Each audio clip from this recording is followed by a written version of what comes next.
Hey guys, welcome to another episode of the Making of podcast. And you guys are in for a treat. I know I say that a lot, but it's honestly because I have such amazing friends who are ridiculous in our industry. And you guys, I have the GOAT on the podcast today, the GOAT of cosmetic dentistry, Dr. Adamo. He is so good. He only needs a first name. He's like Madonna and Cher and Sting and Prince. You guys, I've been a big fan of his for a long time. I took my first course with him, which was a photography course. That was like back before we had a global pandemic. And since then I've had the honor of taking a couple impress courses that he and Dr. Amanda Seay teach. And we're going to get into all of that. So if you want to up your game, if you want to up your photography, if you want to close higher cases, do all the cosmetic dentistry, then make sure to take notes, re-listen to this episode. And without further ado, I have with me Dr. Adamo. I can't pronounce your last name. How do you pronounce your name, Not many Adamo? people can. That's why we don't say, but it's actually easy. It's very phonetic. My last name is Notarantonio. No, Tarantonio. No, it's so Italian. I love it. So Italian. Yes. Okay, now before we get into the nitty gritty, Sure. do you speak Italian? I do. Actually, Italian was my first language.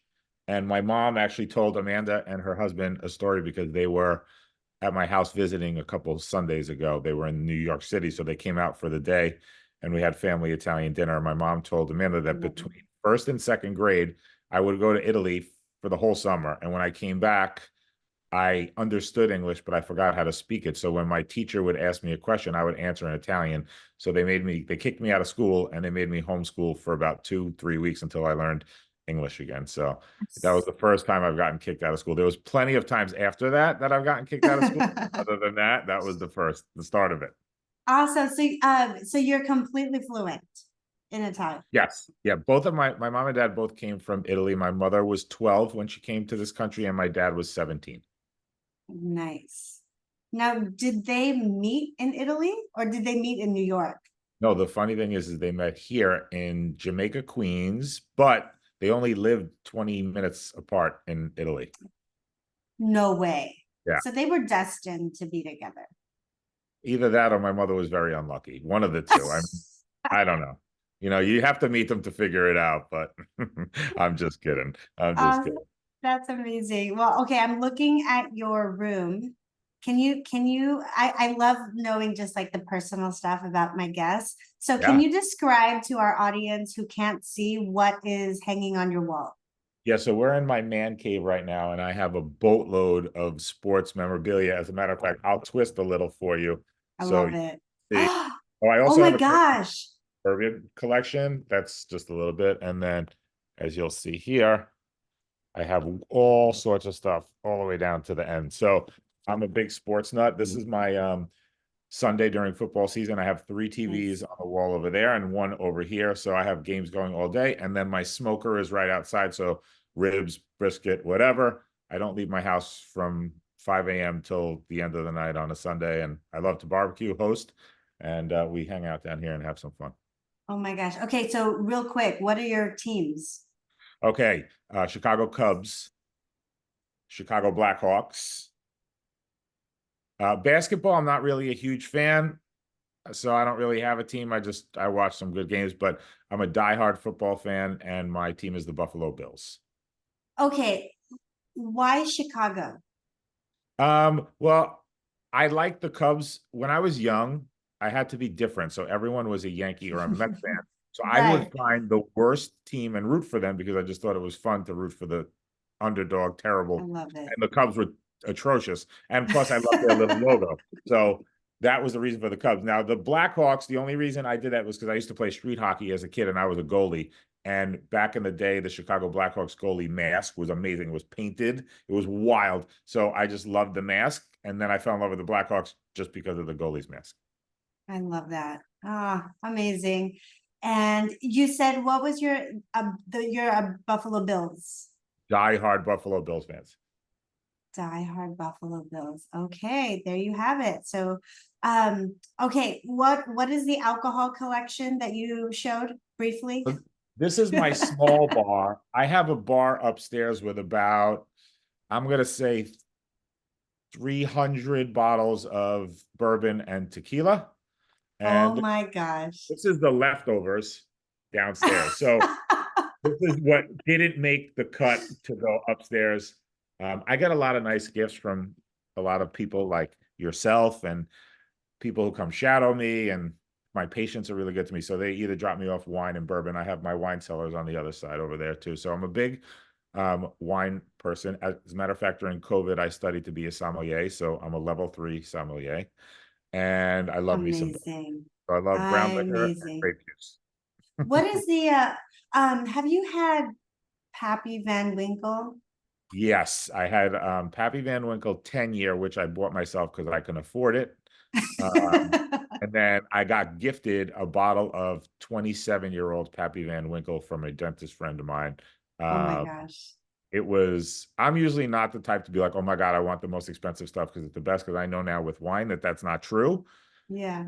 But I will say it was one of the best liquids I've ever tasted in my entire life. It was spectacular. It was crazy expensive, and I would never buy a bottle No. myself. But Isn't it like more rare than a unicorn? I've heard. basically, it's very hard to get. Very hard Have, to get. have you been to Kentucky? I have. I have. One of my good friends, he's a dentist, a AACD fellow, Fred Arnold. I always go down to Lexington, Kentucky in June to play his member guest golf tournament. So Nice. I've been down there. I've been to a couple. They've taken me to some bourbon distilleries. It's beautiful. Kentucky's gorgeous. Oh, well, now that we know a little bit more about you, which is, I think you have a lot in common with my husband, Brian, like diehard sports fan, and you give him like wine or whiskey or anything like that, and you are instant besties. Like you guys can chat all day. And I'll make sure I bring some over when I come visit.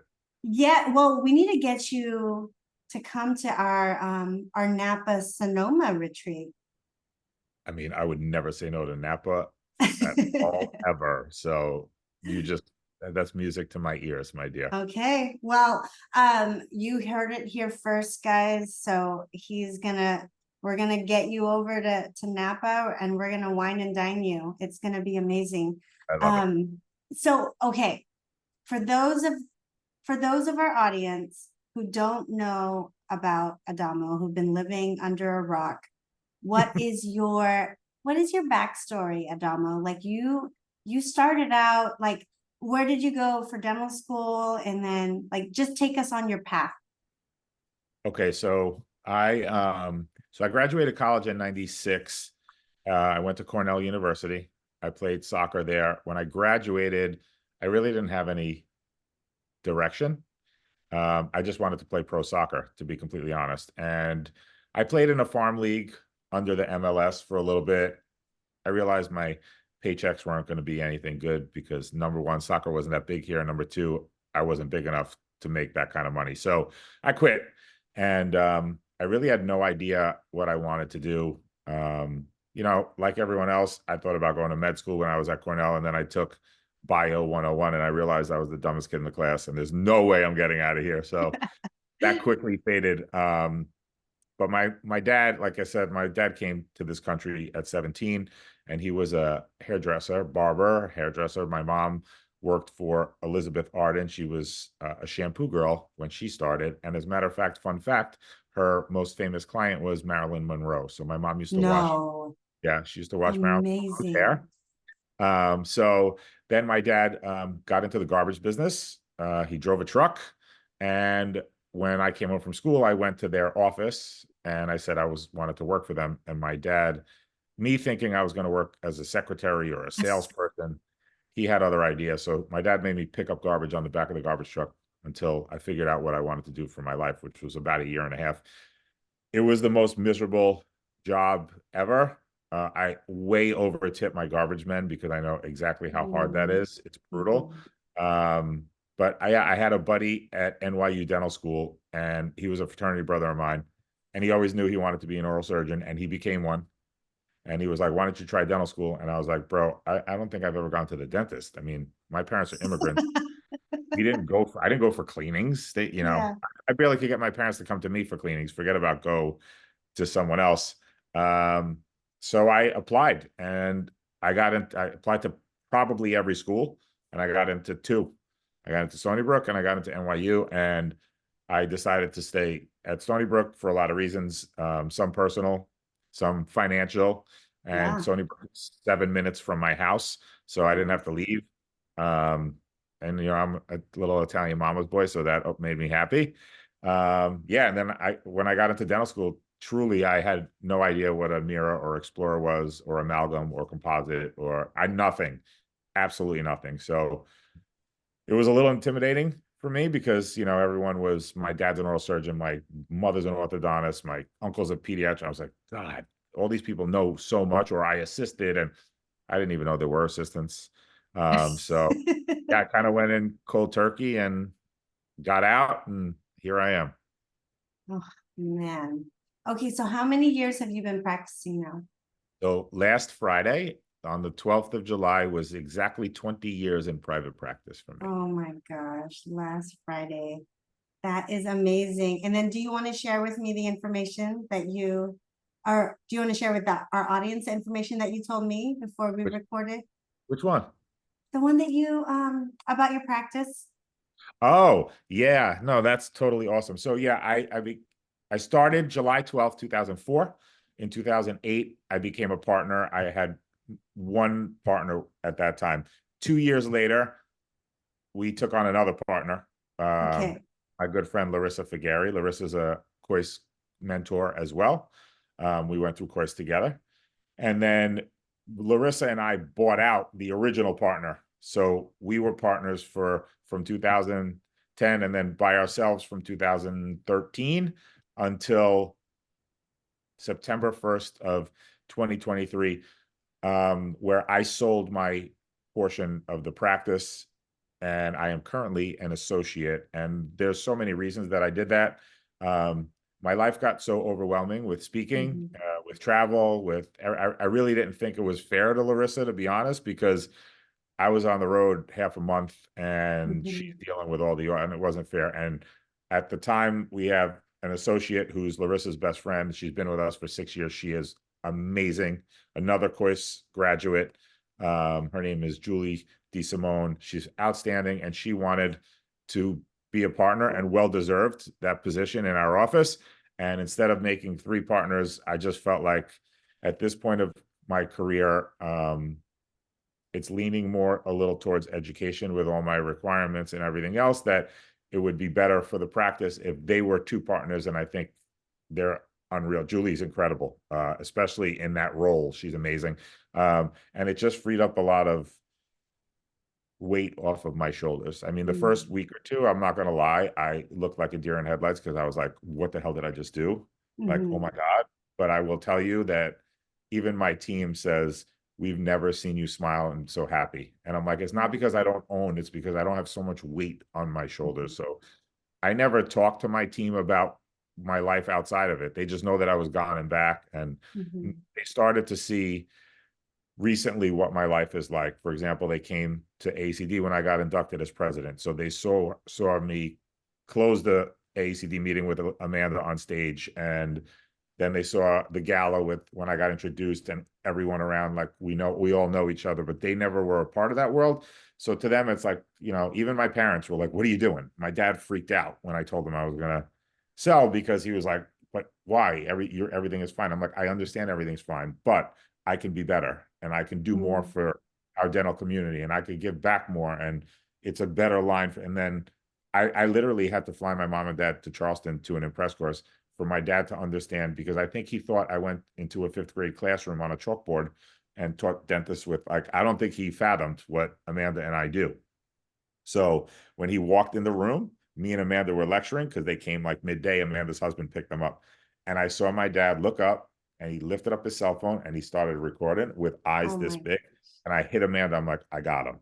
And she's like, I gosh. go, look at him. She's like, oh my God. He was obsessed, but he just didn't understand. He wasn't trying to be because it's hard. How do you say that? Like on paper, it looked like I had the perfect life. I Right. have a successful practice. I'm booked out for months. I have this teaching stuff on the side, but I don't think they realized how big that education side was for me and how Mhm. much I actually had on my plate. And I just, sooner or later, I would have had a nervous breakdown, to be honest. Okay, there is so much that I want to unpack with you there because that was like Go with it. a ton of information. Okay, what is the secret to a successful, thriving partnership? Because you and your original partner, Larissa, you were partners for how long again? So we were partners. There were three of us for about 4 years, 3 or 4 years, and then it was just me and Larissa for about 10. Okay. I can totally give you the easy secret. You have to leave your ego at the door Mm-hmm. because we all think, especially we're all type A dentists, that everything we Mm-hmm. do is better than everyone else. And that's the way you should think in the operatory when you're working. When you're in there layering composite, nobody lays composite better than me. I'm the best and I deserve what I'm getting right now.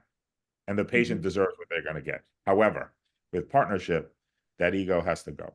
We never fought once, argued about anything in 10 years. And there were moments where she believed in something and I was like, but I'm like, you know what?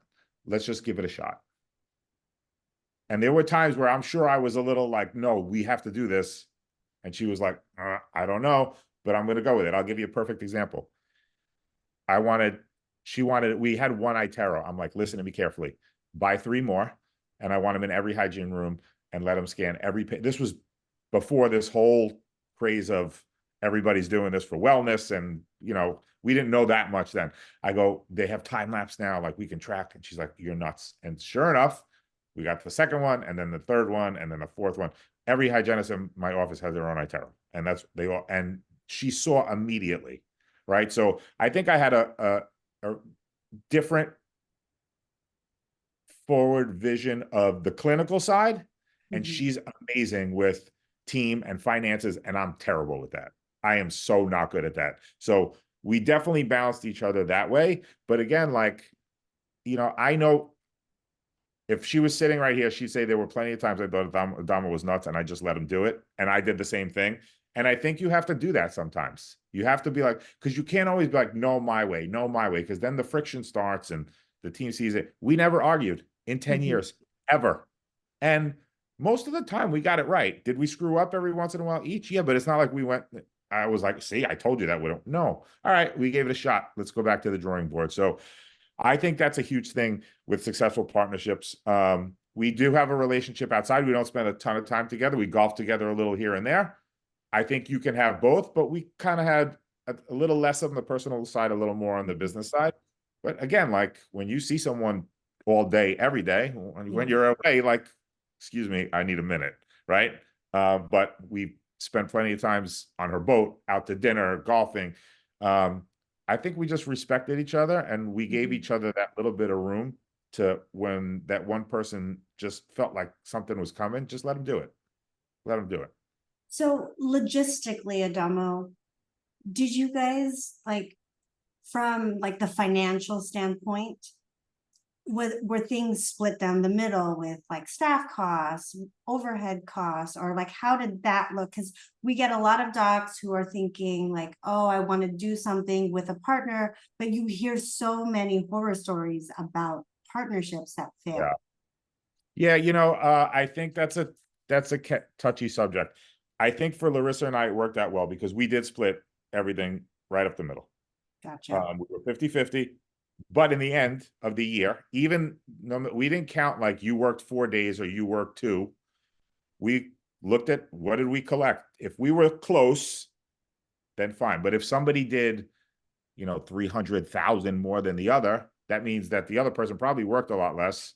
So Mhm. the person who did more should be entitled to more. So they got a chunk of a percentage to compensate them for the extra time and the extra effort that they put in the office. So it was not that hard to figure out. But most times at the end of the year, we were within like a couple 50,000, 25,000, 10,000. So at that point, who cares how much you work? Take vacation when you want, do what you got to do. and we were an even 50-50. So it worked out really good for us. And then for your skill sets, does she do the type of dentistry that you do as well? And did you ever feel that is competing against what you're able to produce? No, I never felt competition with her or anyone in my office, even Julie, who's now my boss, but was my associate. I think at this point, when we get, a lot of the patients are coming for a specific one of us. It's not that they're very rare, are they just walking in and saying, because if people are coming to me, they look me up somewhere. So I get a whole boatload of my own consults that they're like, I just want him. So it never really took away from. Now, if there's a general patient, whoever was there that day, they got him or whatever. So no, I never felt at all. And yes, I think I do a little more in terms of, which you might not have guessed this about me, but I probably do as much surgery as I do cosmetics. I love surgery. I do a lot of implants, grafting, all that fun stuff. I think I keep more in the office than they do in terms of what they refer out. Like, I love endo. I love endo. You would probably never guess that, but they refer. Larissa won't even look at a file. She hates them. So, yeah, I don't really feel like there was ever any threat. I think we just kind of fell into the niches that we are, and they both do very high level dentistry. Julie Yes. and Larissa, a little different. I think I probably see more cosmetics than they do, only because of how I advertise myself outside of the office, because most of my referrals honestly come from Instagram. So, but yeah, I mean, they do beautiful work. Obviously we all use the same labs. Most of those were ones that I knew from lecturing and so on and so forth. So the office gets that benefit. So it's a good balance that way. Now, do you think that a partnership can thrive if the doctors aren't necessarily on the same page with their curriculum, with their education that they've taken? Okay, so I'm going to break that down into, do you think you need two Kois dentists in the room, or can you have one Kois and one spear? Let's just go right at it. Okay, and throw the bus right down the road. I think you can have one Kois and one spear. I think you cannot have one person who is so into education and learning, and the other one doesn't, reads them in the back of the magazine. So I don't care if you had three doctors, one was Panky, one was Kois, one was spear. Your level of thought and your goal to be better and educated is the same. Okay, maybe the direction you treat cases is a little different. The reality is it, or is it just the verbiage? It's really just the verbiage, Ashley. It's not Kois, spear, Panky, Dawson. It ain't all that different. There are some minor things, but for the most part, you're talking about a dentist in any one of those camps can treat really complex stuff. So I could totally be partners with, I was a Dawson guy. I did Dawson before Kois. Could I work with somebody who's really into and educated by the spears? Of course.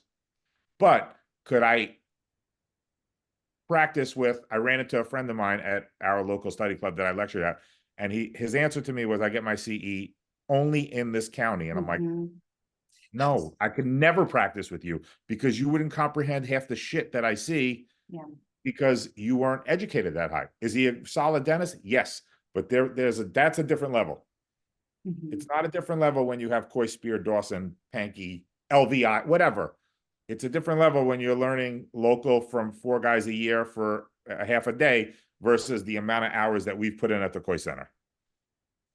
Agreed 100%. I love your answer. And then, okay, so switching gears. So when you were still a partner, what created, or what do you think is the recipe for a successful associate who is now a partner? Like, because you have a long history with that doctor as well. Yeah, and we've had our handful of associates, and honestly, I think the education is it, because the minute Julie started with us, she started her Kois journey, and she's a mother of 3. She's a wonderful wife. She's a busy lady, so she didn't do it in a year. It took her, for whatever. It took me 7 years to graduate Kois. I don't know how people do that shit in a year. It's mind blowing to me. I didn't understand half the stuff John said the first day. I'm like, how could I go to the second one? I need a year to process that whole week. But I think that was it. And I Yeah, think her going through that curriculum, and again, it didn't have to be Coyce. It happened to be because we both were, so we pushed her that way. But I'll also tell you, she came to AACD this year to see me get inducted as president and went to the congrats, meeting. by the way. That's Thank you, thank you, amazing. thank you. And when we got back, she was very gung-ho aesthetics and asking me more questions than ever.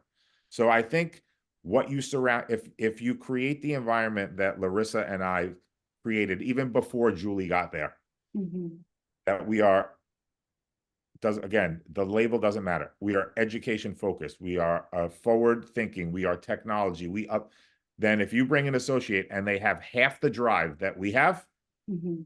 we're fine. Julie happened to have as much, if not more, drive than Mhm. Larissa and I have, and she fit in perfect. And now she's the owner and I'm the associate. So I think it's very easy to create that environment. The problem is, will the person you bring in have Mhm. the drive and passion? When I was an associate, I acted like it was my office, not that Mm. I was an associate. That is So so rare, by the way. very rare. If you get one of those, Yeah, don't let them go, yeah, ever. yeah. Now, okay, so let's talk about just like your mental space, like your mindset. Like, how long were you thinking that, you know what, maybe it is time for me to take a step back from a very lucrative practice? I mean, let's not get it twisted. You are extremely humble, but your practice is on fire. Like you're booked out for months. You're doing like ridiculous FMRs. I mean, we're not talking about like $5,000 treatment plans that you're closing. Like there is a big profitability standpoint, right? When you are stepping down as the owner doc. Can you walk us through your thought process with all of that? Yeah, I mean, I remember the actual moment when it hit me that I needed to do it, and it Mm, was in September of the year before. mhm, Um, so September of 2022, I happened to be out in Seattle, and it was the time that John asked me to be faculty at the center and teach at biomechanics with him, which would require me to be in Seattle for 8 to 10 weeks a year. wow. Uh, and Impress at that time was blowing up. So I was Mhm, in Charleston for 10 weekends, sometimes weeks. And I was like, okay, I have three. Now my life can be broken down into three areas. I have my clinical practice, I have my education, and I have my personal and mental space. mhm, One of those has got to go because if not, I cannot handle it. So I was either going to say no to the education, mhm, sell my practice and work as I could, as much as I could as an associate, or check myself into a psych ward, to be completely honest, yeah, because sooner or later I was going to lose my mind.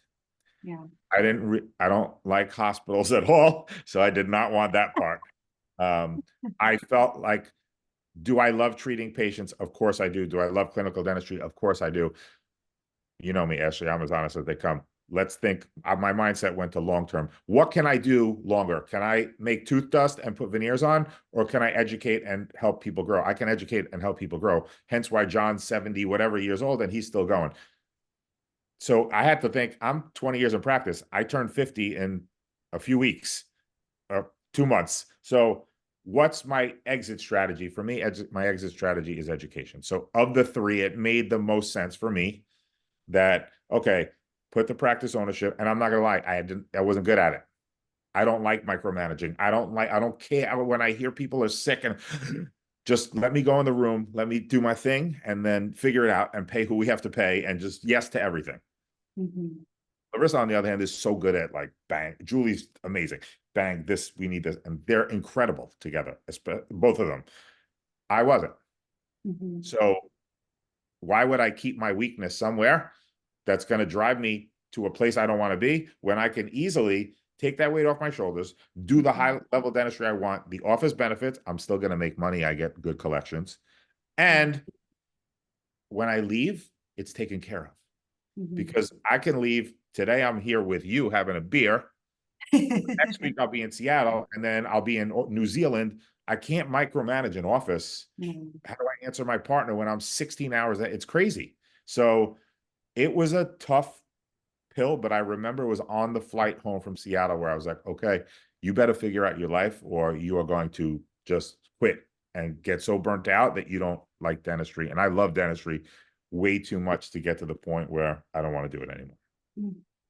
I love that so much. Now, did you have any mentors or any like life coaches to help walk you through such a big decision? Yeah, it's funny you say that. So I never really hired a life coach, but I just happen to have the greatest mentor ever. I think he is the best dentist that a lot of people never heard of. And I think he's the best human that a lot of dentists never heard of. He happened to be my accreditation mentor at AACD, Mm. and his name is Brad Olson. And Brad was the fellowship chair. He just stepped down last year and made me fellowship chairman.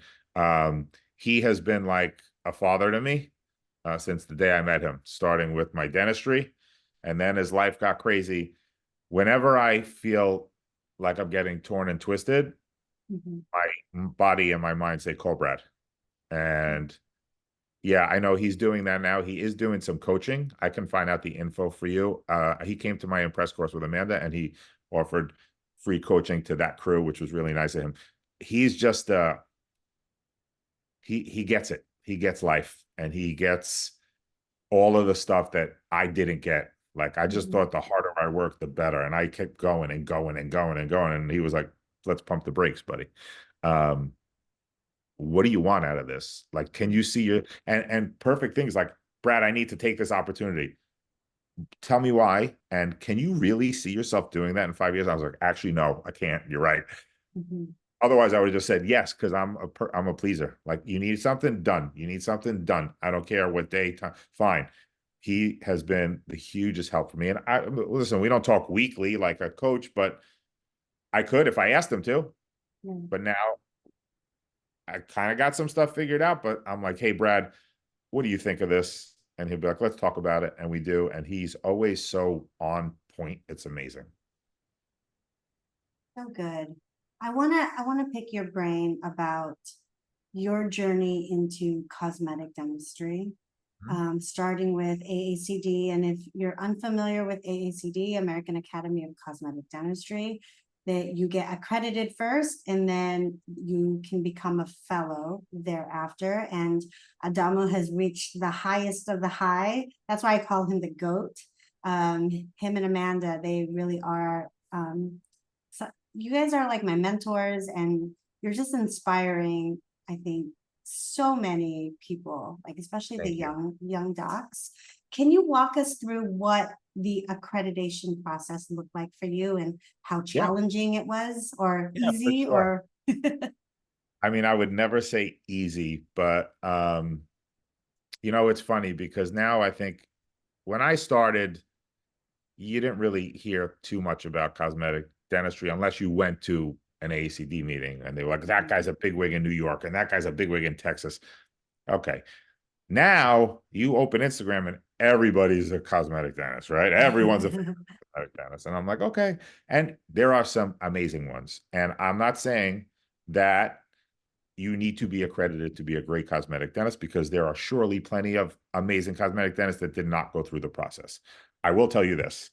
It is the best educational experience ever, bar none, regarding anything in dentistry, because it's actually the first time someone other than your assistant and patient look at your work and critique it, right? So it's very humbling when, let's say, you would take a case of yours and show it to your patient, they love it, show it to your assistant, they love it, and then you're going to send it to me for accreditation. I'm going to be like, Ashley, the axial inclination's off, the gingival heights, and you're like, what the? I didn't even see it. Now, it doesn't mean that it wasn't great, and it doesn't mean that your patient isn't happy, but is there a level that the eye can be trained that's beyond anything you will ever learn anyway? And the answer is yes. And that's what the process did for me. So I went to my first ACD meeting. on behalf of my local mentor, Dr. Gary Alex, who's one of the best dentists I've ever seen. He's retired now. He was a big Dawson guy. He pushed me. When he met me, he was like, I have a feeling you're going to be good, but you don't know anything. So go to Dawson and I'm going to take you to ACD. And I went to Atlanta in 2007. And when you go to an ACD meeting down some hallway in some spot, there are these giant posters and they say Showcase of Excellent, Case Type 1, the doctor who passed it, who became accredited, and the before and afters. And I looked at them and I was like, oh my God, one day I want to do work half that good. So I went to the next meeting in 08, and then I was like, you know what? I'm just going to do it. In 09, I took my first course. I then flew straight from there, and this is a crazy story. John was speaking in Hawaii at AACD 2009. My first course was the end of March. The next week was AACD in Hawaii. In the course, he said, is anyone going? And I raised my hand, and he goes, oh, great. He goes, why? I go, I'm going to take the written exam for accreditation. And he goes, amazing. So I go, I take the written, I leave. My ceramist at the time, her name was Hak Chu. Hak Chu unfortunately passed away a few years ago. She was the best ceramist ever. I was sitting in the accreditation workshop with which Brad Olson taught next to Hak Chu. And that night we were at a bonfire. The test was the next day, so I was not drinking. I was just sitting there with Hak Chu. And Brad Olson sat next to us. And he said, and in the workshop, he said, I am not accepting any new mentees because I'm overbooked. So we're talking, and he goes, so did you take the written? I go, I'm taking it tomorrow. He goes, do you have a mentor? I said, no, I'm going to look for one. He goes, I'll do it. And I'm like, but you said you weren't going to do it. He goes, you work with Hak Chu? I said, yeah. He's like, I'll do it. So that's how I got Brad. Now, so that was in June. I passed. November, I submitted 2 cases. No, November, I submitted 3 cases, and they all passed. So the next April, I go to my second course. And you all know, and most people on this call who know John, that guy don't forget anything. Nothing. We're in the course, and he goes, Adamo, welcome back. Did you pass your written exam? I'm like, what? How does he remember I took the written exam? And he goes, I go, yeah. He goes, did you submit cases? I go, I submitted 3. He goes, how did you do? I go, I passed. He goes, do you have them? I go, what do you mean? He goes, do you have them on your computer? I go, yeah. He goes, put them on a thumb drive. I want to see them. And I'm like, oh my God. No. Now, profusely, right? I put the USB drive. I hand it to him at the break. So this is Thursday. Thursday goes by, nothing. Friday, nothing. Saturday morning, my stomach is like, John Coyce thinks I'm the worst dentist in the world. He thinks I'm the worst dentist in the world. So I go to lunch. I come back, and there's the USB drive sitting on my desk. And I'm like, look around. I snatch it. I'm like, John, put it in my pocket. So he starts lecturing. He goes, oh, wait a minute. Adamo, did you get the USB drive? I go, yeah. He goes, where is it? I go, it's in my pocket. He goes, why is it in your pocket? I go, you didn't say anything for 3 days. You must think I'm the worst dentist ever. He goes, actually, quite the contrary. I want you to pass it around because I want this class to see world-class dentistry that there's no way I could do. And congratulations. You'll be accredited probably in about 20 minutes. And I'm like, wait, what just happened? And then he goes, the veneer case you did? I go, yeah. He goes, it's now the Coyce Center case of the month in compendium. Just give me the picture. So it was the first article I ever published. Adamo. I have like chills. I was sweating for 2 days. I couldn't eat. I was like, oh my God. It was crazy. But yeah, so amazing. That was one of the most you were blessed by the godfather of dentistry. I was blessed by the godfather of dentistry that day. That's a freaking, I love that story. It was incredible. It was incredible. But I needed a diaper for Thursday and Friday because I was like, this is not good. This is not good. Oh, man. Okay, so how long did it take for the actual accreditation process, like for you to become accredited? So I did it in 1 year. I did it in 2 submissions. That's freaking amazing. That's very rare. But I will tell you, it's not that rare if you listen. Because listen, I didn't just give Brad 3 cases. I gave him like 14. And when he said, don't submit, I did it. Yeah. Yeah. So whenever Brad said, if it was me, I would send it. Actually, I didn't even think fail. Wow. But if he was like borderline, maybe, I'm like, nah. He's like, you could submit it. You might get lucky. I'm like, I don't want to do lucky. I want to go 5 for 5, and that's it. And I did. Now, I mentor about 100, probably 100 people. And they all know that if I say, if this was me, I'd submit it. I don't think, now I'm not saying they can't fail because I can't guarantee it, but the odds are probably not. But plenty of them, I'm like, listen, it's borderline. There are 5 examiners. You never know. The worst thing that happens is you lose a couple $100 and you gain some insight from the examiners. And that goes about 50-50. And there's nothing wrong with failing. I just, when I do something, if someone is coaching me, then I need to trust them. And I trusted Brad wholeheartedly. So when he said, put it on the side, I wasn't the smartest. I was like, F it, I'm going to try. And I just put it on the side. So I think that's a big thing. Like, especially I mentor so many people, and it's okay to submit a borderline case, but then don't come crying back to me and be like, what do you mean? I don't understand. I told you it was borderline, and it's okay that you failed because that's not a bad thing. Failure is amazing because that's how you learn. But I basically told you were going to fail. So you already knew that, right? So the case failed, which is not a bad thing because, you know, when I gave Brad my first case, I'll never forget this. It was my hygienist. I did 8 and 9. The color was crazy. I sent it to Hockshoe 6 times. We finally nail it. I take the after pictures. I send it to Brad. The next day I get an email. You know when you open an email on your phone and the cursor on the side starts to shrink and you know the email is probably like 45 miles long? And I'm like, what the I thought this guy was going to just tell me that I am like the next coming of Christ in dentistry. And no, he went through, actually, he pointed out things I never even heard of. He was like, cervical embrasure here. This, and I'm like, wait, what? And on the bottom, he wrote, P.S. 97% of the dentists in this country would kill to do work like that. Keep it up, you'll be fine. I learned more from reading that one email about individual height discrepancies, value differences, and I was like, oh my. And then the next case that I was going to fail, the cursor got a little bigger, and then the email got smaller, and then smaller. And there came a time when he goes, stop sending me stuff. You know what you're looking at. So my point is, I did it in 1 year and I did 5, but I gave him 50. And I just listened. And I think, you know, people now sometimes are so focused on the end result. I want the certificate that says I graduated the Koi Center. I want the medal that I'm accredited so that my patients see it on the wall. But let me ask you something. Did you grow through the process?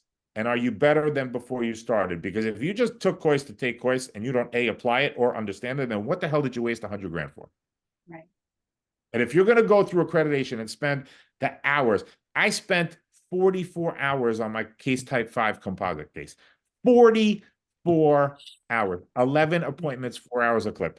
Do you know how good I got with composite after that? My next one took me like 6 because you can't knock it better, right? I didn't do accreditation for a medal. I certainly didn't do COIS for anything other than I wanted to better myself.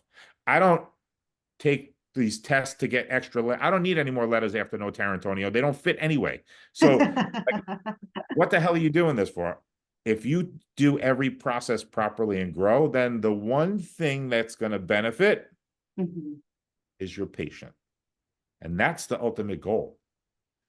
I think the visual for some people is, I want to be Instagram famous. I want to be popular. Who cares? Why don't you just be yourself, be better, and then deliver to the people that need you the most, and it's your patients. Speaking of patients. Yes. You obviously will attract a very certain type of clientele when you are doing like high production dentistry.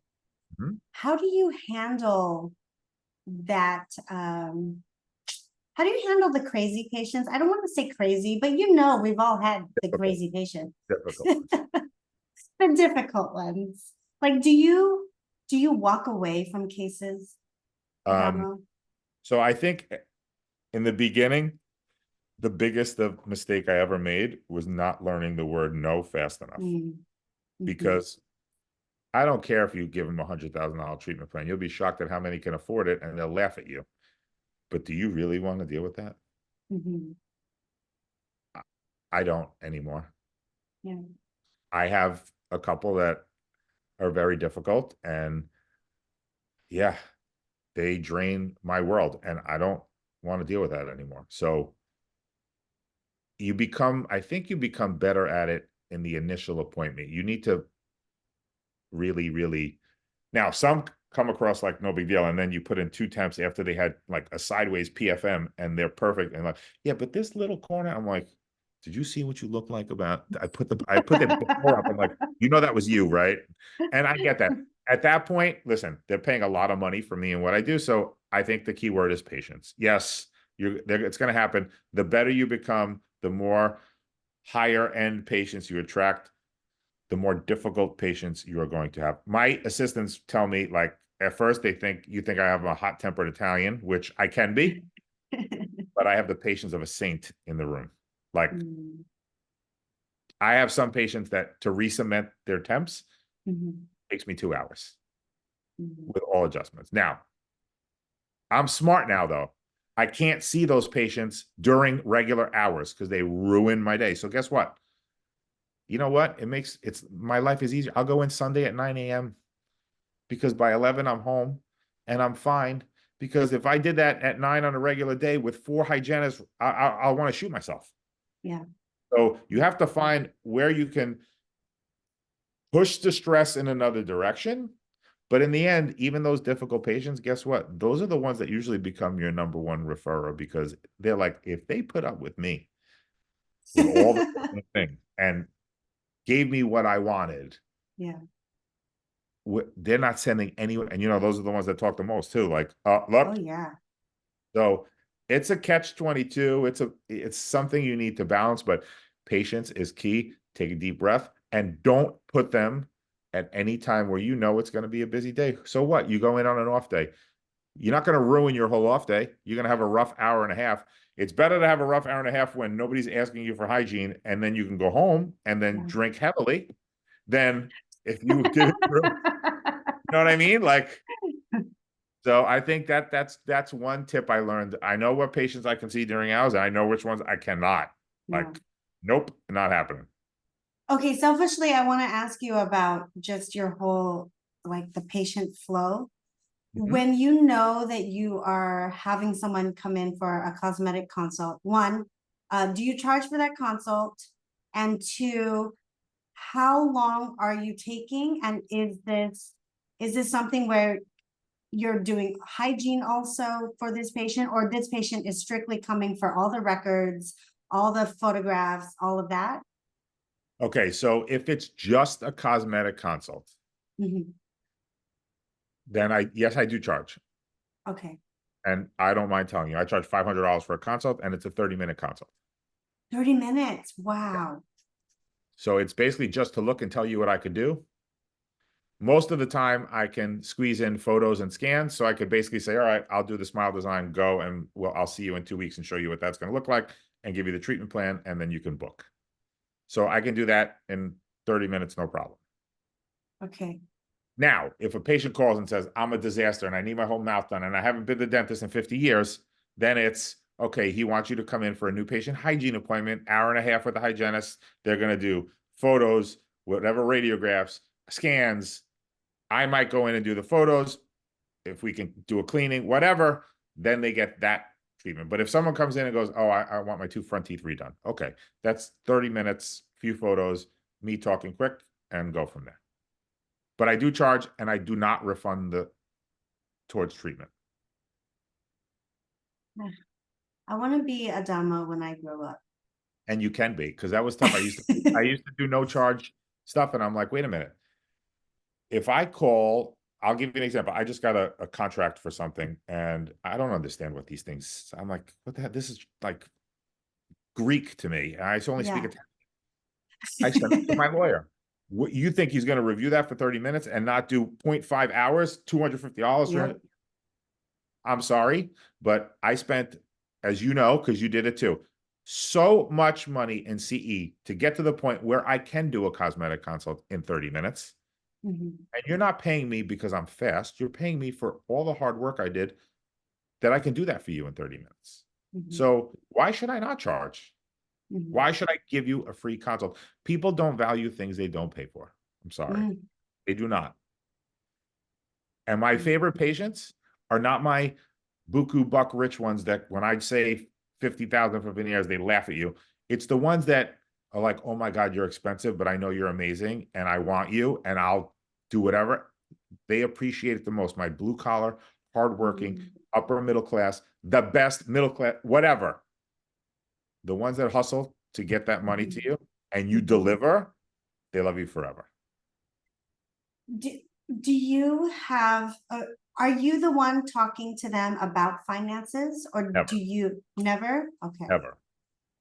They say how much? I go, listen, I don't do money, I just do teeth. I'm going to print it up for you. The girls will come in and talk to you. They'll talk to you about payment options, but there's really no payment plan with my cosmetic cases. It's either pay up front or split it in half down and half. And I give a little discount if they pay it up front. If they Mhm. split it in the prep and the insert, they do not get that discount. That's just the way our office works. I love that so much. Like you just, I mean, it is what it is. You really are paying for my education, my 100%. experience, my expertise.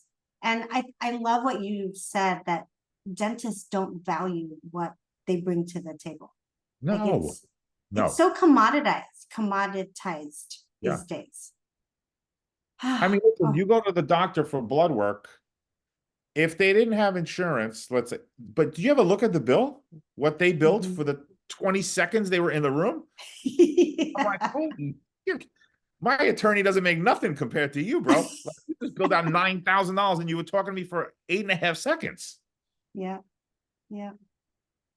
Oh man. It's I admire you so much. Okay, but now we cannot not talk about the baby in the room, the impressed baby. Can you can you walk us through the origin story? How Oh, did this wow. come apart? Yeah.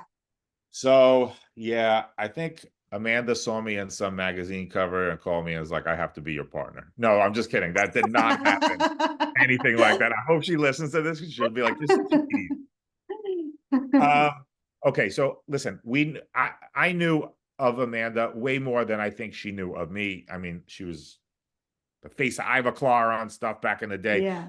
I knew her through ACD. I was just starting to be a little involved on the board. I was on the boards. She was not at the time. But we randomly sat next to each other at the ASDA conference in 2017 in Austin, Texas. And I was like, oh, hi. She's like, I'm Amanda. I'm like, yeah, I know who you are. I'm Adamo. She's like, yeah, we have mutual friends, whatever. Uh-huh. And she had her laptop open. I had my laptop open. We clearly were not paying attention to who was lecturing. We were working on something. And I like looked over and I was like, wow, that's beautiful. And then I would be doing something. She's like, oh my God, that's really nice. So then we have mutual friends who you know very well, Ritter Mhm. and Ramsey. So Yes. Rob sticks his head in between me and Amanda. Tara Harding comes over and Rob's like, Adamo's coming to Jupiter to help us with photography. And then they decided to make it like a fun thing. So Amanda's like, I'll come. And Tara's like, I'll come. So we go to Ritter and Ramsey for a weekend and I do a little photography thing. Meanwhile, Amanda's sitting there and I'm like, what am I going to teach this girl? Like was awesome. Um, so we had that weekend. We kept in touch. We kind of talked about maybe doing something, but that year, Amanda got asked to speak at the Koi Symposium 20th anniversary. And Wow. she called me. She said, I need a huge favor. I'm like, what's up? She goes, I'm speaking at the 20th anniversary symposium and I want to refilm all of my content, but it's really hard. I'm like, give me the day, give me the time, I'll be there. So Wow. I had lectured in New York on a Friday. I fly down at 11 o'clock at night. Saturday morning, we get up, we go to the office all day. She's working and I'm filming and photographing. We got to dinner, her husband, me, and her. We get back. It's about 9, 10 o'clock. We're having a glass of wine. And Amanda's like, I'm dead, which she should be because she like didn't stop for whatever. So me and David are talking. He goes to bed. Now I'm like so nervous for her because I'm like, oh my God, you're speaking at Koi Symposium? Like, that's Oh my insane, right? gosh. Yeah. So I open my laptop and I start. So next thing I know, David comes out of the room in a robe. He's like, hey, you want coffee? I'm like, sure. He goes, how'd you You sleep? pulled an all-nighter? Yeah. He goes, how'd you sleep? I'm like, sleep. Why? What time is it? He's like, it's 5 a.m. I'm like, oops. He goes, what? I go, your wife is so nervous. I can't Oh not have my everything done. gosh. So I edited everything. I was like, Amanda, Stop here's the thing. it. So I did not go to sleep. Adamo. And then she sent me, I still have the card that she sent me to thank me right on my windowsill in my office. But at that time, we were like, you know what? We got so much done in that one day, so much content. We are like, let's do a course. So we decided to do a 1 day composite course that September. It sold out Wait, what year is this? 2018. Wow. The course sold out, and sure enough, the week of the course, hurricane in South Carolina cancels it. And I'm like, I guess No. I swear to God. I go, I guess we ain't meant to teach together. So we move it to November. Luckily, everyone transferred. We did the course, and then the reviews were, we love it, but we need 2 days. We want more. So we were Yeah. like, all right. And then around Christmas time, we're like, why don't we do our own curriculum? So that's when Impress started. The name came, and then we had 3 courses. Our first 3 was composite, photography, and rubber dam. Mhm. And after that year, then it was add another course and then add another course. So it's been, I mean, the response has been so insane. I'm so I'm so blessed to work with her. She's unbelievable. I mean, we are as different as they come in so many ways, but in so many ways we're similar in what our mindset and our goal is, and we work super, super well together. If you met us separate, you'd be like, no way those two get along or work well together, because she's so like, and I'm like, yeah, don't worry about it. We got it. Yeah. But I want to say maybe I'm more of the brawn and then she's the organized, like go this way. She keeps me on track, but yeah, it's been way more than I ever dreamed of. I always knew that this is what I wanted. Amanda will tell you that she didn't. She knew that Mm. she liked it, but she didn't know that this was the direction she wanted to go. I did. I knew I wanted a center. I want this. I want to. I totally knew this. I didn't know what happened, but it was a damn big dream of mine, and I couldn't ask for or pick a better partner than her in this. She's amazing. She's amazing. Well, the two of you guys, I mean, talk about the powerhouse duo. You guys are like the power couple, even though you're not a couple. And I mean, I speak from personal experience. I flew to South Carolina. I took your blueprint course, and it was so good, like from start to finish, absolutely amazing. And the level of detail and care, but most importantly, I think passion that you both exude, it comes through, which is why I love everything that you do, and which is why I tell everybody to take Impress courses. Thank you. And if you're looking to up level just your game in general, like not just being a good cosmetic dentist, but just being a passionate human who like really loves what they do, you need to check out their courses, guys. It is so good, so organized, and so much fun. Like you really know, like the happy hour event, Yeah, and we try to have a good time for sure. I mean, you listen, you guys work hard. The hands-on is a lot. Our courses, as you know, are like 70% hands-on. So you're face down, loops on, tooth dust everywhere, traumatic syndrome from dental school, from burning teeth, from the typodonts. And, but listen, that we are firm believers in, that's how you're going to get better, is by doing yeah. it and practicing after. And, you know, we we hope, and I know that people see the passion in both of us, but we really try to give you, or we just try to design every course so that when you leave Friday, you can do it Monday. I don't want to have somebody come for 2 days and be like, oh my God, I need 6 more of these courses to be able to apply this. To me, that stinks, because you want to be better right away. And you might not be great right away, but man, you have the skills and the armamentarium and the tools to up your game. And I think our courses do that. I really do. I mean, I see it. Even the photography, we had a photography course recently, and I saw people post on Monday, and I was like, oh my God, that person could turn the camera on about 2 days ago. And now all of a sudden, which is amazing, because that's what we want. We want to see that growth, and we want it to be about you, not about us. Like, we don't show a ton of our work. I mean, we do to show you examples, but it's not like, oh, look at what I did here.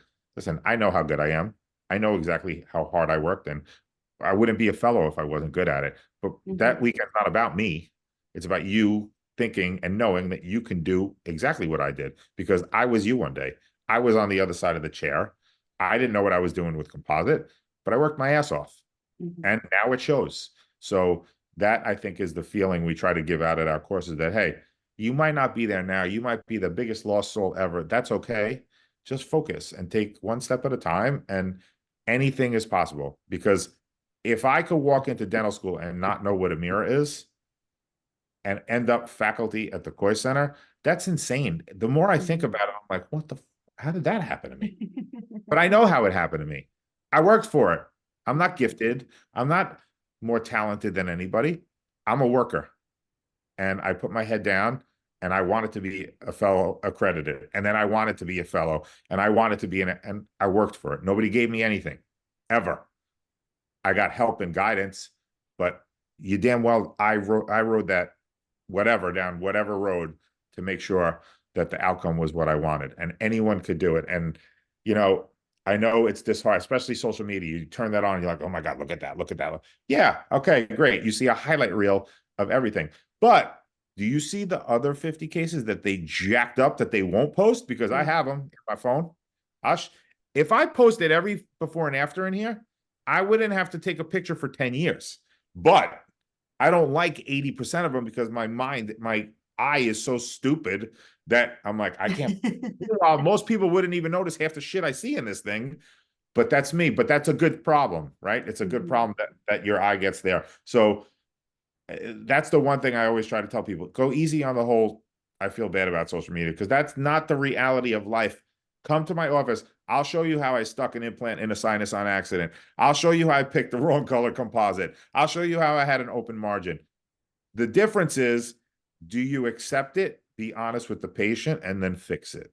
If you Mhm. don't, I don't like you. Mhm. Because then you're being not fair. Listen, I have plenty of patients where I'm like, listen, I don't love the margin on this x-ray. It's a little open. I could bring you back in 2 weeks and redo it for you. Or you want me to look at it on the x-ray in 6 months? Yeah, doc, check it out in 6 months. If it's not worse, then we'll leave it. If I have plenty of that.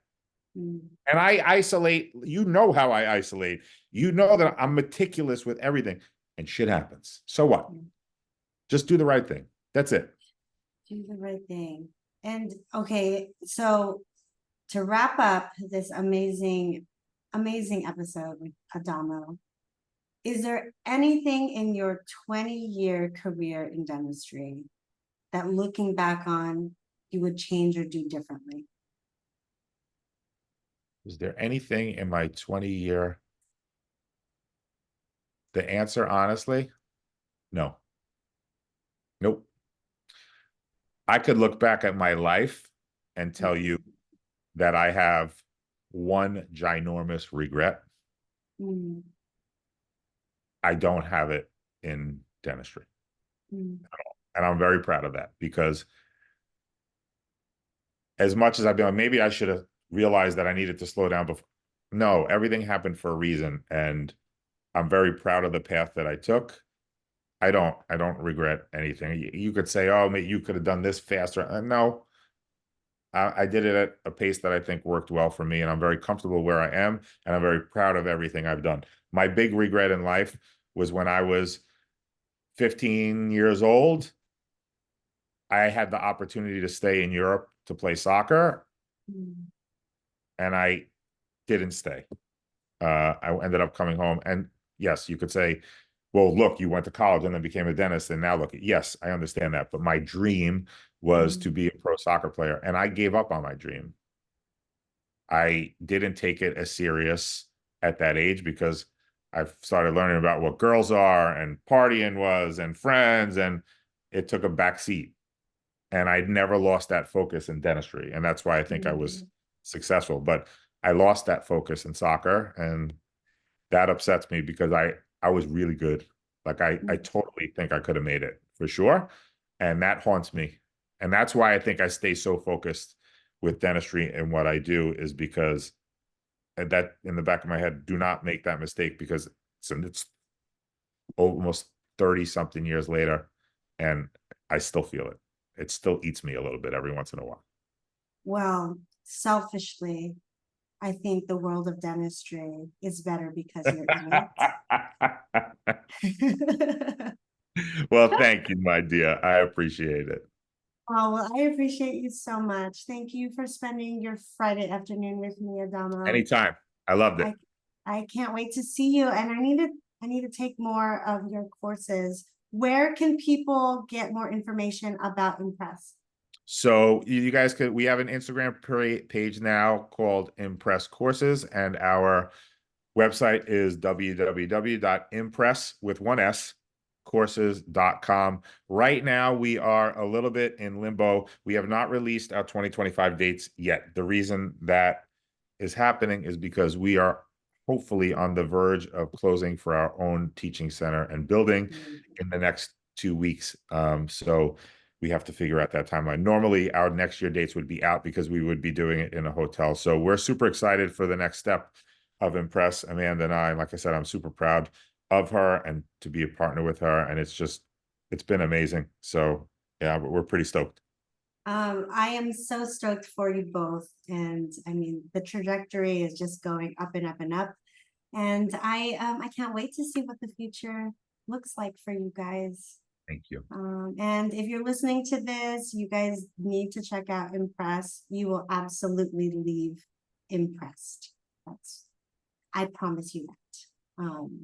All right. Well, have a great weekend, Adamo.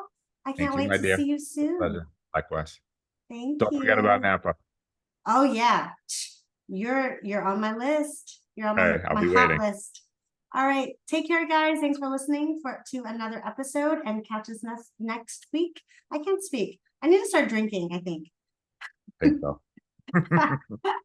All right. Take care, guys. Bye.